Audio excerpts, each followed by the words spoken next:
The set was cold that morning, not because of the weather. The California sun was doing what it always did, pouring heat onto the studio lot like it had something to prove. But inside Stage 9, where they were shooting the courtroom scene, the air had a weight to it. The kind of tension that makes people speak in whispers and avoid eye contact. It was the third week of filming, a legal drama, mid-budget. The kind of project that could launch careers or bury them depending on how the reviews landed. Clint Eastwood was the lead. A lawyer defending a man nobody believed in. It was 1957, and Clint was 27 years old, still trying to prove he was more than a face in westerns, more than a guy who looked good on a horse. His co-star was named Margaret Lawrence. She was 31, classically trained, Broadway background. She had studied under Stella Adler and worked with Elia Kazan. She carried herself like someone who had earned the right to have opinions, and she wasn't shy about sharing them. On set, people listened when she talked. Directors respected her. Crew members stepped aside when she walked past. She played the prosecutor, the woman trying to put Clint's client behind bars. On screen, they were adversaries. Off screen, the relationship was starting to feel the same way. It started small, little things. Margaret would finish a taken glance at Clint with a look that wasn't quite approval. She'd offer notes to the director about blocking, about pacing, about emotional beats. And sometimes in those notes, there were implications, suggestions that maybe the scene would work better if her scene partner gave her more to work with. Clint didn't say much. He never did. He showed up early, learned his lines, hit his marks, listened when the director gave notes. Then he'd go back to his trailer and run the scene again in his head, looking for something he might have missed. But Margaret saw his silence as emptiness. One afternoon, between setups, she was talking with two other actors near the craft services table. The conversation was about technique, about the difference between film acting and stage acting, about how the camera demanded truth, not performance. Someone asked her what she thought of Clint's approach. She paused just long enough for the pause to mean something. Then she said he was wooden. Not loud, not cruel, just matter of fact, like she was describing the weather. She said he had presence, sure. He had the look. But when it came to the actual work, the emotional availability, the depth required to carry a scene, he wasn't there yet. She said it was like acting opposite a wall. Handsome, solid, but a wall nonetheless. The other actors didn't respond. They just nodded, uncomfortable, and the conversation moved on. But someone heard. Someone always hears. By the next morning, the word was all over the lot. Margaret Lawrence had called Clint Eastwood a wooden actor. People whispered about it in makeup, in wardrobe, at lunch. It wasn't malicious gossip, it was just a fact now, hanging in the air. A judgment that had been passed. When Clint arrived on set that day, he knew. He could feel it in the way people looked at him, the way conversations stopped when he walked past. He didn't ask anyone about it, didn't confront Margaret, didn't pull the director aside. He just went to work. They were shooting a cross-examination scene. Margaret's character was tearing apart the credibility of a witness. Clint's character was supposed to object, to fight back, to show the jury that he wouldn't be intimidated. The first take was fine. Professional. Clean. But there was something missing. The director asked for another take. He said he needed more fire, more desperation. He needed to see Clint's character realizing he was losing, that everything was slipping away, that this moment mattered. Clint nodded. They reset. Margaret delivered her lines with the precision of a surgeon. Every word landed where it was supposed to. Every pause was calculated. She was in complete control, and she knew it. Then Clint stood. He didn't shout, didn't slam his hand on the table, didn't do any of the things a less experienced actor might have done to show intensity. He just stood, slowly, and the camera caught something in his face that hadn't been there before. Not anger, not desperation, something quieter. Something that looked like a man, holding on to his composure with both hands, knowing that if he let go, everything would fall apart. He delivered the objection in a voice that was almost too calm. The kind of calm that's more frightening than rage, because it suggests control that could break at any second. The room went still. Margaret stopped mid-sentence, not because the script called for it, because something in the moment had shifted. She looked at him, and for the first time since they'd started shooting, she wasn't seeing a co-star hitting his marks. She was seeing a character. The director called cut. He didn't say anything for a long moment. He just sat there, staring at the monitor. Then he looked up at Clint and told him to do it exactly like that in every take. They shot the scene 4 more times. Each time, Clint found something new. A slight change in his breathing, a flicker in his eyes, a hesitation before speaking that made the words feel heavier. Margaret matched him. She had to. Because suddenly the scene wasn't about her delivering a performance. It was about 2 people in a room, fighting for something that mattered, and neither of them willing to back down. When they finished, the crew was quiet. Not the uncomfortable quiet from that morning. A different kind. The kind that happens when people have just watched something real. Margaret walked off set without a word. Clint went back to his trailer. He sat down and stared at the script without reading it. His hands were shaking slightly. Not from nerves. From the effort it had taken to pull that performance out of some place inside himself he usually kept locked. He had heard what Margaret said. Of course he had. And part of him had wanted to prove her wrong, to show her that she had misjudged him, that he wasn't just a guy with a good jawline and a slow drawl. But another part of him, the part that had been raised not to need approval, not to explain himself, not to fight battles that didn't matter, had told him to let it go, to just do the work, to let the work speak. And that's what he had done. 3 days later, they were shooting a scene in chambers. Just the 2 of them and the judge. A private moment where the prosecutor and the defense attorney drop the performance for the jury and speak honestly about the case. Margaret's character was supposed to be sympathetic here, to show that beneath the ruthlessness, she was just someone trying to do her job, to reveal a humanity that the audience hadn't seen yet. It was a quiet scene. No drama. No fireworks. Just 2 people talking. They ran it once. It was fine. The director asked for another take. He wanted Margaret to soften a bit more, to let the guard down. She tried. But something wasn't working. She kept hitting the same note, the same controlled exterior. She couldn't find the vulnerability. The director called for a break. Margaret stood by the window, frustrated. She was a professional.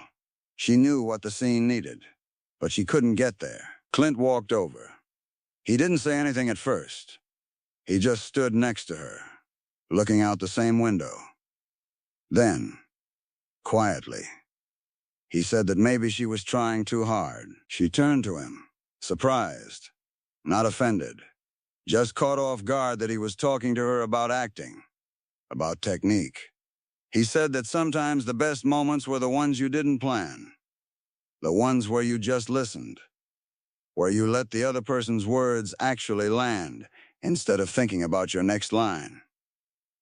He said he'd noticed she was brilliant at controlling a scene, at commanding attention, but that maybe this scene needed the opposite, needed her to stop controlling and just be. Margaret didn't respond right away. She just looked at him. Really looked at him. At this man she had dismissed as wooden, as someone who didn't understand the craft. And she realized she had been wrong. Not completely. Not about everything. But wrong enough that it mattered. They went back to the scene. This time, Margaret tried something different. She didn't plan her pauses. Didn't calculate her expressions. She just listened to Clint's lines and let herself respond.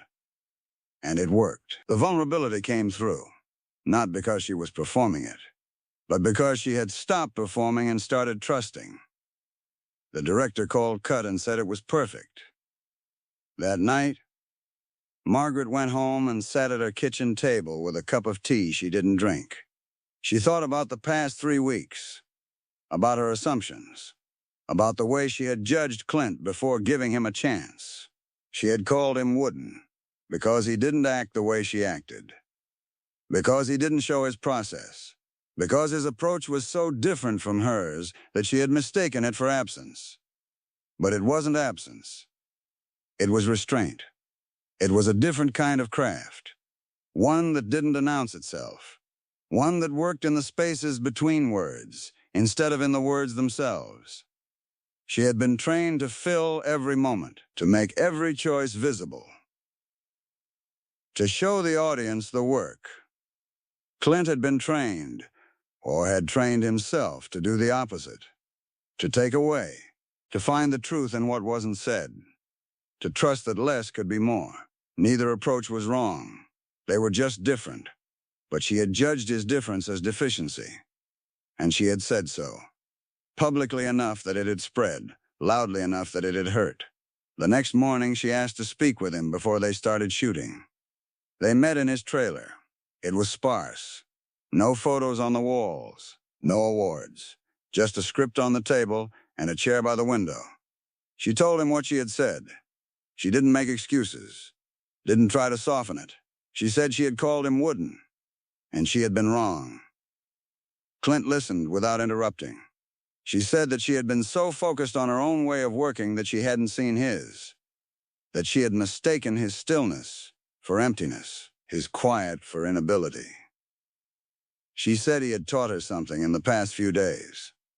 That craft wasn't just about what you showed.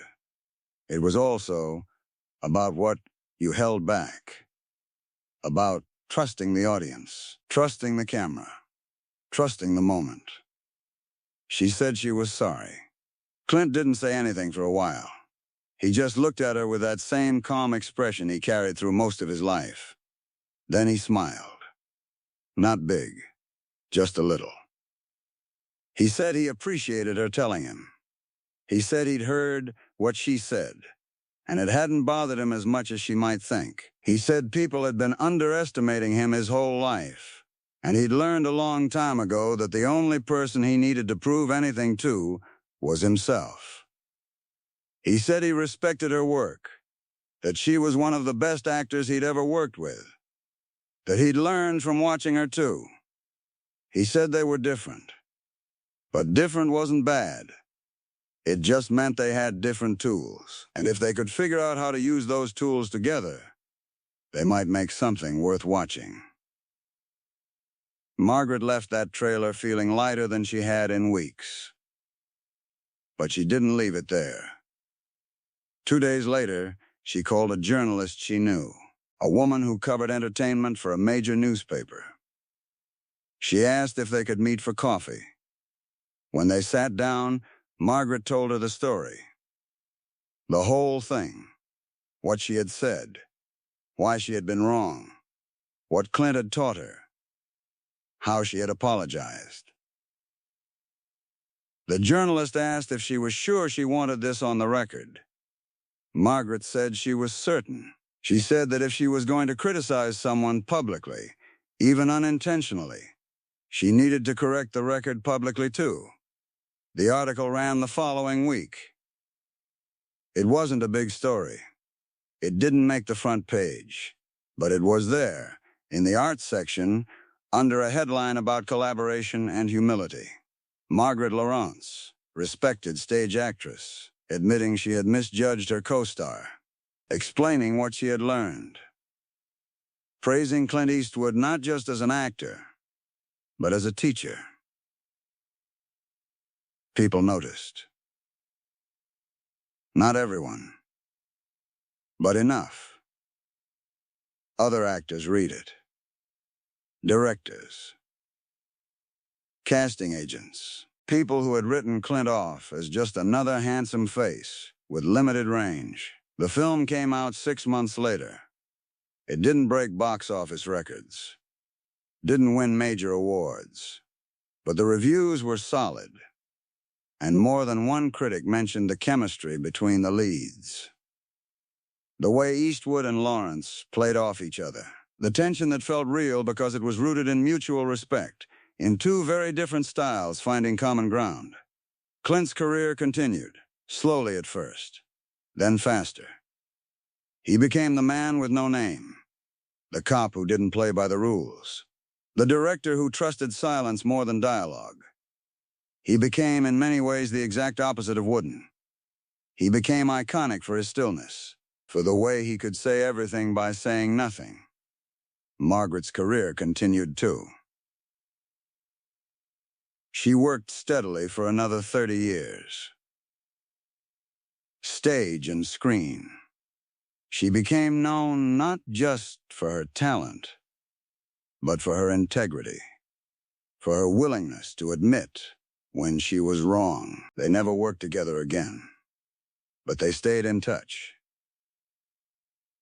Christmas cards, occasional phone calls, a mutual respect that had been forged in a moment of honesty. Years later, when Clint was being interviewed about his approach to acting, someone asked him if he'd ever been hurt by criticism early in his career. He thought about it for a moment. Then he said that criticism only hurt if it was true, or if it came from someone whose opinion you respected. He said Margaret Lawrence was someone he respected, and when she had criticized him, it had made him look harder at his work. Not to prove her wrong, but to make sure he wasn't proving her right. He said her apology had meant something too, because it showed that she was willing to look harder at her own assumptions, that she valued truth more than being right. He said the whole experience had taught him that the best collaborators weren't the ones who always agreed with you. They were the ones who challenged you, and then listened when you challenged them back. The interviewer asked what happened to Margaret. Clint said she was still working, still teaching, still one of the best. He didn't mention the article, didn't bring up the public apology. That wasn't the point. The point was that two people had met in a moment of tension, and instead of letting it harden into resentment, they had let it crack them both open, had let it teach them something about their craft and about each other. Margaret died in 2001. Clint sent flowers to the funeral. White lilies, no card, just flowers. Her daughter called to thank him. She said her mother had talked about him often over the years, about the film they made together, about the lesson she learned. She said Margaret had kept a copy of that article in her desk drawer, that she would take it out sometimes and read it when she was working with a young actor who frustrated her, to remind herself that judgment should always come second to curiosity. Clint thanked her for calling, said her mother had been a hell of an actress, a hell of a person. When he hung up the phone, he sat quietly for a while, thinking about Stage 9, about the cold air that wasn't really cold, about a woman who had the courage to be wrong out loud. He thought about how easy it would have been to hold a grudge, to let her words define him, to prove something through bitterness instead of work. But he hadn't, and she hadn't either. They had both chosen something harder, something that required more strength than anger ever did. They had chosen to see each other. Not as enemies, not as obstacles, but as people trying to do the same impossible thing, trying to take the mess of human emotion and make it real enough that strangers would believe it. The film still exists. You can find it if you look. It's not a masterpiece, but there's a moment in the courtroom scene, right when Clint stands up, where you can see something pass between them. A look that wasn't in the script. A recognition. And if you know the story behind it, if you know what they went through to get to that moment, it means something more. It means that art isn't just about talent. It's about humility. About being willing to be wrong. About letting someone surprise you. It means that the person who challenges you might be the person who changes you. And it means that sometimes the bravest thing you can do isn't to defend yourself. It's to let someone see you clearly, even when they've already decided who you are. And trust that eventually, if you keep showing up, if you keep doing the work, they might look again. Margaret looked again, and what she saw was worth apologizing for missing the first time. The set was cold that morning. But by the end, it wasn't. Something had thawed. Something had shifted, and two people walked away better than they had arrived. Not because one of them won, but because both of them grew.